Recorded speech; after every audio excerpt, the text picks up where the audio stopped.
So far, we were working on one inequality at a time, but sometimes there are more than one inequality. What do we do in those situations? If we have more than one inequality, then we simply graph each one individually and then we find the overlapping area for various solutions. Let's work with some example. Let's say we have y greater than x minus 6 and y is less than 4 minus x. Now let's first take care of the first one. We have y is greater than x minus 6. Again, we think of this inequality as equation, not inequality, and then graph for that. So we say y is equal to x minus 6. 6 is our intercept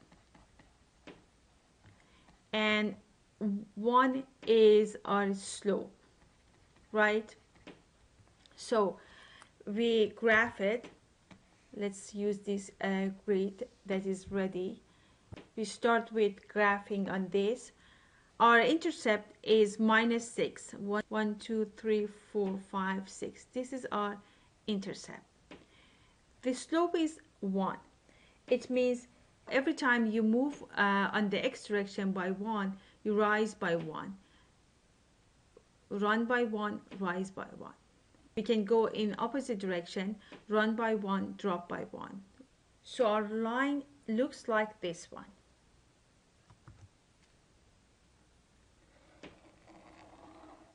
So this is the line for y is equal to x minus 6. Therefore, it's a solid line. But our inequality is y is greater than x minus 6, right? So first, the line is a dashed line. It's not a solid line like this. So we'll have a line like this one.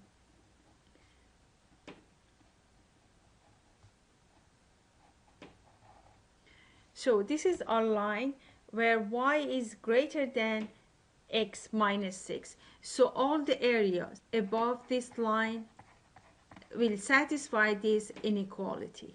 Now let's find the solution for the second inequality. Again, we see it as y is equal to 4 minus x, right? First of all, we rearrange it and we write it in slope-intercept form, which is y equal to minus x plus 4. So the intercept here is our y-intercept, and minus 1 is our slope. We start with y-intercept, which is 4. 1, 2, 3, 4. This is our intercept. And our slope is minus 1. It means every time we move in x direction, we drop by 1. So you go by 1, you drop by 1. Run by 1, drop by 1. Run by 1, drop by 1. And so, and it's the same in the opposite direction. You run by 1, rise by 1. Run by 1, rise by 1. Run by 1, rise by 1. Now we can draw our line. Since y is less than 4 minus x, we draw a dashed line instead of solid line. So the line is going to be something similar to this one.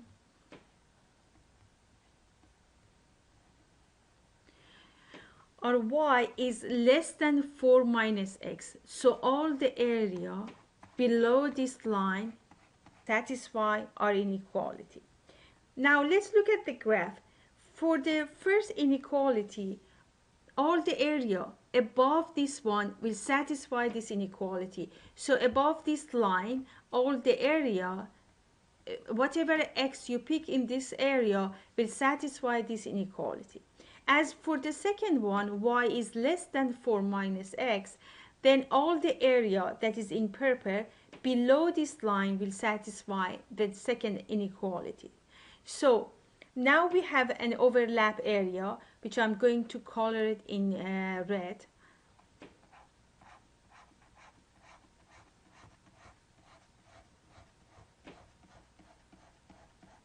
So this overlap area means that any x value you pick in this area will satisfy both of these inequalities. We can verify it by picking a random point in this area and see how it satisfies both points. Let's pick a random number like x equals to -2 and y equals to -1. So we can put it into each of these inequalities and see what would be the result.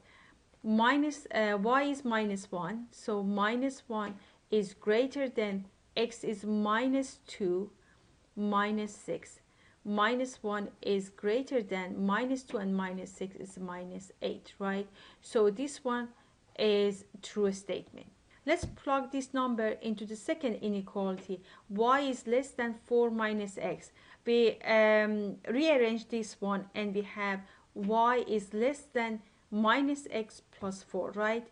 So we plug in -1 is less than -2 and plus 4, right? -1, 2 negative, we multiplied and we'll have +2 and plus 4 is going to be 6. So -1 less than minus times -2 is 2 plus 4 is 6. So the second set is also true statement. So any x and y value we pick in this area is going to satisfy our inequalities. Now let's do another example. Let me clear this board first. Let's say we have y is less than 3x minus 2 and y is greater than -x plus 3. Again, we treat this one as equality and then we can graph it. Y is equal to 3x minus 2. 2 is our y-intercept and 3 is our slope, right? So we can graph it as, let's say, the intercept is -2. So 1, 2, this is our intercept. Our slope is 3. It means every time you move on the x direction by 1, you rise by 2. Run by 1, rise by 3. You can go to opposite direction. You run by 1, you drop by 3. Run by 1, drop by 3. Since originally y is less than 3x minus 2, not equal, so instead of a solid line, we draw a dashed line. So it's going to look something similar to this one. So since y is less than 3x minus 2, the half plane to the right of this dashed line is going to satisfy our inequality. So I'm going to shade it in blue. This is our line for y is less than 3x minus 2. So as for the second one, we treat it as y equals to -x plus 3. Y is 3 is our y-intercept, and we have -1 as slope. Then we can graph it. We start with our intercept, that is 3, 1, 2, 3 is our intercept. Slope is -1. It means when you run by 1, you drop by 1. You run by 1, you drop by 1. Run and drop by 1. Run by 1, drop by 1. And same as in the opposite direction, you run by 1, rise by 1. Run by 1, rise by 1. So this is going to be our second line. It's going to be a dashed line. So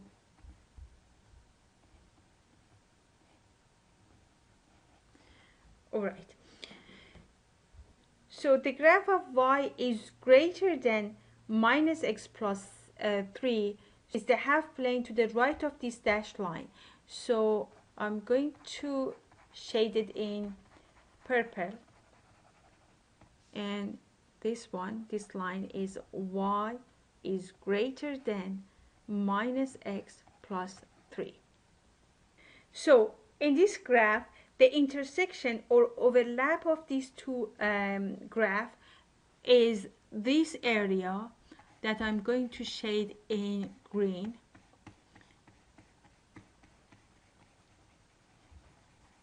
So whatever number you choose, whatever x value you choose in this area will satisfy both our inequalities. Let's choose some x and y value from this area, see if it's verify our solution set. So let's say x is 3 and y is 4. So x equals to 3 and y equals to 4. We can put it into our inequality. 4 is less than 3x, 3 times 3, and minus 2.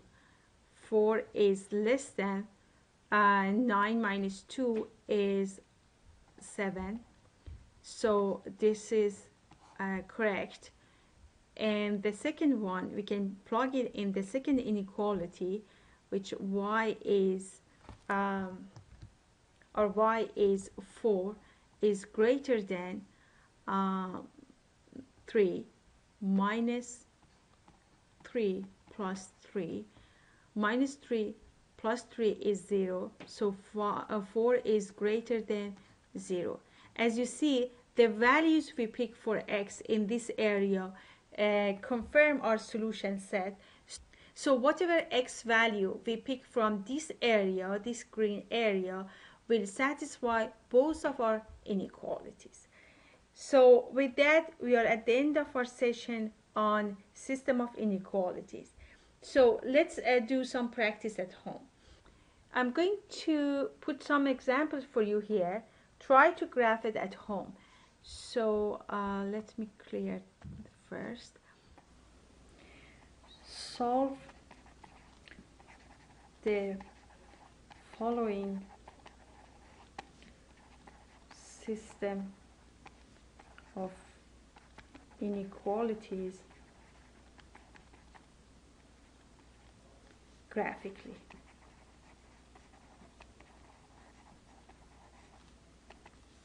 So let's say we have 3x minus 2y less than 2. Y is greater than or equal to minus 5. Next is x plus 2y is greater than 8, and y is less than x plus 4. Let's say we have y greater than minus 3 and y is greater than x plus 1. The last one is y is greater than or equal to half x plus 2 and y is less than minus 3x minus 3. So this is our first, second, third, and fourth practice. With that, we are at the end of our session on how to solve a system of inequality and how to graph it. See you next time.